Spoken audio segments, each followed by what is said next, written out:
屬羊嘅你喺2025叫做爻合，咁嚟到今年仲好啲喎，因為羊同馬合，咁你叫太歲相合。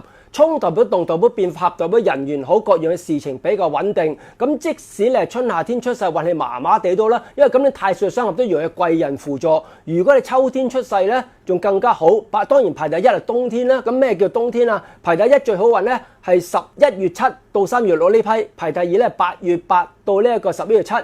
排第三咧係3月6到5月6，咁最唔好乜嘢啊？梗係5月6到8月8啦。咁但係因為始終呢2年你人緣運都好，今年人緣運仲好過2025嘅，所以今年嚟講雖然話運氣麻麻地啫，咁但係守住唔好轉工，又或者好想轉工咧，做一份壓力冇咁大，人工冇加到嘅，或者人工減咗咧，咁就可以個人會情緒輕鬆少少就可以嘅。咁至於財運方面咧，又唔係話太差，因為財運方面咧，其實你就排第4嘅，所以都叫做中上嘅生肖，因為始終太歲相合咧。除咗呢個桃花生肖之外咧，就差唔多到你噶啦。咁喺桃花方面，當然又排第5都係唔錯啦。因為合代表人緣好啦嘛。如果你拍開拖嘅，咁繼續可以維持落去，結咗婚咧，感情今年係唔錯嘅。咁但係如果未有感情今年唔係桃花年，有機會嘅情況就唔係話好大啦。咁唯有就把握個桃花月啦。咁如果你今年桃花月農曆1月同7月，睇下桃花月把唔把得到啦。把握唔到都唔使驚。你下個重桃花年幾時啊？2028